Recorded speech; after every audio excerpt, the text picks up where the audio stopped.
जहां पर आज बात होने वाली है महिंद्रा हॉलीडेज के मैनेजमेंट से, जिनसे बात होगी ऑक्यूपेंसी रेट की और रिजॉर्ट रेवेन्यू के बारे में भी चर्चा करेंगे। साथ ही साथ इन्वेस्टमेंट को लेकर क्या योजना है कंपनी की, ये भी समझेंगे। लेकिन मैनेजमेंट से बात करने से पहले जान लेते हैं कंपनी के बारे में कुछ जानकारी। 1996 में महिंद्रा एंड महिंद्रा हॉलीडेज की शुरुआत हुई थी। महिंद्रा ग्रुप के हॉस्पिटैलिटी सेक्टर का ये हिस्सा है। मुख्य तौर पर वेकेशन ओनरशिप मेंबरशिप के जरिए यहाँ पर कारोबार होता है। फैमिली हॉलीडे का ऑफर भी ये आपके लिए लेकर आती है कंपनी। 2.5 लाख से ज़्यादा इसके मेंबर्स हैं। देश और विदेश में 100 से ज़्यादा रिजॉर्ट्स हैं इनके पास। फिनलैंड, स्वीडन, स्पेन जैसे देशों में भी इनका कारोबार है।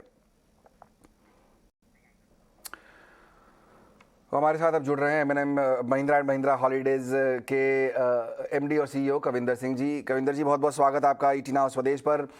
शुरुआत नतीजों से ही करें। हमने देखा कि जो एबिटा है और आपका प्रॉफिट है उस पर कुछ फ़ायदा मिला था, क्योंकि खर्चे कम हुए थे कोविड के समय में। इसकी वजह से हमने देखा था कि कहीं ना कहीं फ़ायदा देखने को मिला। लेकिन ऑपरेशनल परफॉर्मेंस पे भी हमने बहुत ज़्यादा एक्टिविटी नहीं देखी है पिछले क्वार्टर में।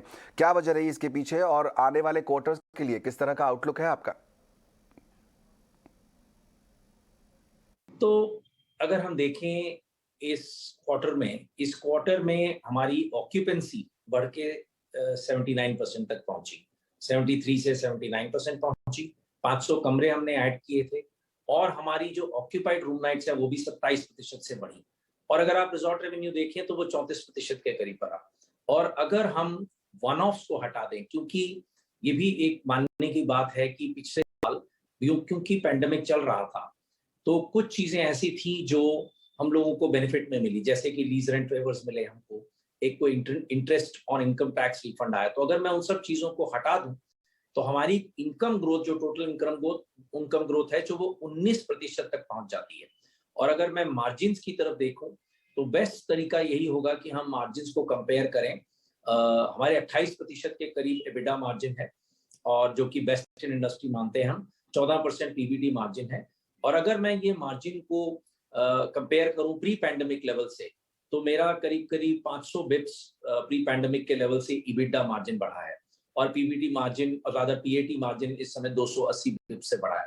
तो मार्जिन में बढ़ोतरी हुई है, कॉस्ट कंट्रोल किया गया है, ग्रोथ के लिए हमने तैयारी की है, नई रूम्स डाले हैं, मेंबर्स बढ़ाए हैं, 4400 तक पहुंचे हैं। तो हर तरीके से अगर आप देखें तो ये एक बहुत ही बेहतरीन परफॉर्मेंस है। अगर मैं कंसोलिडेटेड लेवल पे बात करूं तब भी अगर आप H1 लेवल पे देखेंगे तो हमारी जो प्रॉफिट आफ्टर टैक्स है वो 86% से बढ़ा है। क्वार्टर 2 में भी अगर आप एक्सक्लूडिंग वन ऑफ देख लें हॉलिडे क्लब की परफॉर्मेंस को, तो उनके यहाँ भी 14% के करीब इनकम की बढ़ोतरी हुई है और 23% एबिटा की बढ़ोतरी हुई है। और कंसोलिडेटेड लेवल पे अगर हम देखें तो टोटल इनकम हमारी 6% से भी बढ़ी है। और जबकि यहाँ रशिया यूक्रेन वॉर चल रही है, उसके बावजूद हमारी ऑक्यूपेंसी फिनलैंड में 70% के करीब है। तो यानी कि ऑक्यूपेंसी लेवल पर तो काफ़ी अच्छा परफॉर्मेंस रहा है पिछले क्वार्टर में। कविंदर जी, हम देख रहे हैं कि इस बार जो मेंबर एडिशन हुए हैं आपके, वो काफ़ी शानदार हैं। हाईएस्ट एवर नंबर सामने मेरे दिख रहा है। 4397 मेंबर्स आपने ऐड किए हैं। किस तरह का आपने टारगेट बनाया है अपने लिए, और कौन कौन से जो मेंबर्स हैं ये डिजिटल रूट ले रहे हैं आपको ज्वाइन करने के लिए? मेंबरशिप एडिशन हमारा ये हाईएस्ट एवर रहा। हमको कॉन्फिडेंस आ रहा है कि अब इस बिजनेस में काफी टेल विंड्स हैं। हमारा प्रोडक्ट बहुत ही बेहतरीन है, फैमिली वेकेशन प्रोडक्ट है। लोगों को इंटरेस्ट है इस प्रोडक्ट में। लोग इन्फ्लेशन से भी बचना चाहते हैं, उनको आगे चल के उनको रूम्स की पेमेंट नहीं करनी पड़ेगी, तो इसके लिए हमारा प्रोडक्ट और अट्रैक्टिव हो जाता है। और हमने ये देखा है कि इंक्वायरीज भी ज्यादा हैं और कन्वर्जन्स भी अच्छे हो रहे हैं। जहां तक डिजिटल का सवाल है, हमने डिजिटल को बहुत ही इफेक्टिवली यूज किया है। हमने एक डिजिटल कैंपेन चलाया था इस क्वार्टर में, जो कि मिस रवीना टंडन के साथ था। और इस कैंपेन में उसमें बेसिकली कैंपेन की थीम थी mother knows best when it comes to holidays for the family. तो ये कैंपेन बहुत सक्सेसफुल रहा। हमको बहुत डिजिटल लीड्स मिली, बहुत कन्वर्जन्स हुए। तो हमारे लिए डिजिटल एक बहुत इंपॉर्टेंट रूट है। हमने काफी उसके ऊपर स्पेंड भी करा और हमारा ये रहेगा कि हम कैसे भी अपने डिजिटल के रूट से, रेफरल के रूट से अपनी मेंबरशिप्स को बढ़ाएं। 57% हमारी मेंबरशिप आजकल डिजिटल और रेफरल से आ रही है। तो ये एक बहुत बड़ी बात है अपने आप में। तो हमको बड़ा कॉन्फिडेंस है कि मेंबर एडिशंस भी बढ़ेंगे। इन्वेंट्री हमने 100 कमरे 116 कमरे बढ़ा दिए, 4715 कमरे हो गए हमारे पास। और अगर हम देखें तो ये 4,715 कमरे जो हैं 86 रिजॉर्ट्स में हमारे पास हैं। तो अब हमारे पास हमारे मेंबर्स के लिए 2,75,000 मेंबर्स के पास बहुत ऑप्शंस हैं हॉलिडे करने के लिए। आपके जो मेंबर्स हैं काफ़ी ऑप्शंस हैं उनके पास, जैसा आप बता रहे हैं, और नए मेंबर तो ऐड हो ही रहे हैं जैसा हम चर्चा कर रहे हैं।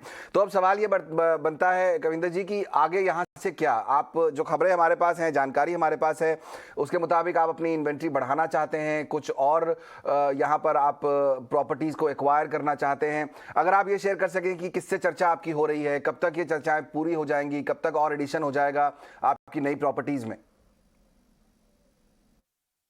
जी, हम एक्विजिशंस देख रहे हैं, प्रॉपर्टीज को लेकर हमारा एक्विजिशन डिपार्टमेंट इसको देखता रहता है, अपॉर्चुनिटीज आती हैं, हम उनको इवैल्यूएट करते हैं और वो चल रहा है प्रोसेस।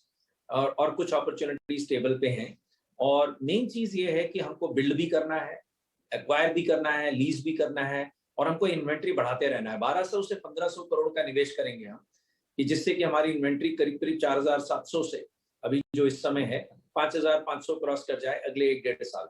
तो ये हमारा फोकस रहेगा। उसके ऊपर हम 1200 से 1500 करोड़ का कम से कम हम इन्वेस्टमेंट करने जा रहे हैं, जिससे कि हमारी इन्वेंट्री में कम से कम 1500 कमरों का इजाफा हो, जो कि करीब-करीब 3 सालों के अंदर हमारा इन्वेस्टमेंट का प्लान है।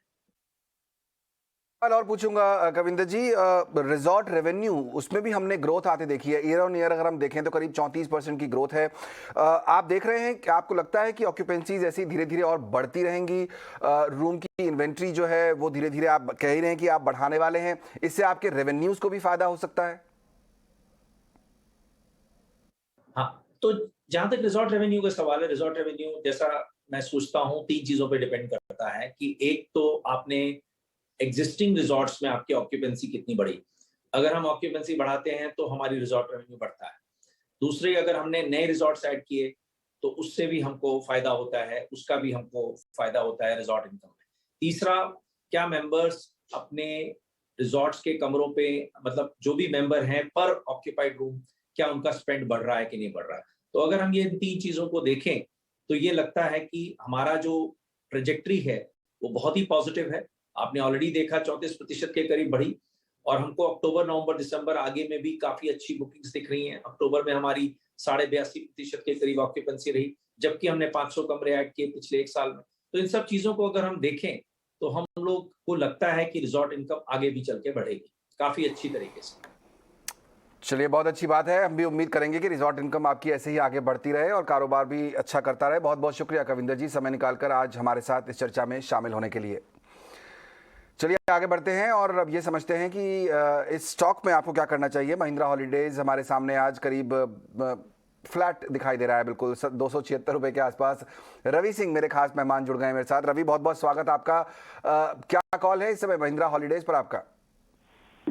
देखिए, जिस तरीके से कोविड के बाद से इनके नंबर्स में इंप्रूवमेंट देखने को मिला और कंपनी यहाँ पर प्रॉफिटेबिलिटी की तरफ बढ़ रही है, तो ओवरऑल जो स्ट्रक्चर अभी बन रहा है उसमें देखा जाए तो जल्दी महिंद्रा हॉलीडे का शेयर जो है वो 300 रुपए तक के लेवल अचीव कर सकता है। अभी हालांकि थोड़ा सा करेक्शन फेज यहाँ पे देखने को मिल सकता है, लेकिन मुझे लगता है कि जो अब दिसंबर का जो महीना होगा उसमें फिर से इनके रेवेन्यू और खास तौर से इनके प्रॉफिटेबिलिटी में इंक्रीमेंट देखने को मिल सकता है। तो शॉर्टर पीरियड में 300 और लॉन्गर पीरियड में अगर देखते हैं तो 330 रुपए का लक्ष्य जल्द अचीव हो सकता है। तो अब क्लाइंट प्रोस्पेक्ट से अगर देखते हैं तो अगर आपके पास पोजीशन है तो बिल्कुल बने रहना चाहिए। जो फ्रेश इन्वेस्टर है वो थोड़ा सा यहाँ पर आपको अगर रेंज मिल जाए 276 265 के बीच की, तो आप वहां पर परचेज कर सकते हैं। लॉन्ग टर्म स्टॉप लॉस 250 का डाल के आप 300 पहला टारगेट और 330 ये 2 लक्ष्य आपको यहाँ पर अचीव होते हुए नजर आ सकते हैं। रवि, तो बहुत क्लियर यहाँ पर स्ट्रैटेजी, 300 पहला टारगेट और 330 दूसरा टारगेट दिखाई दे रहा है।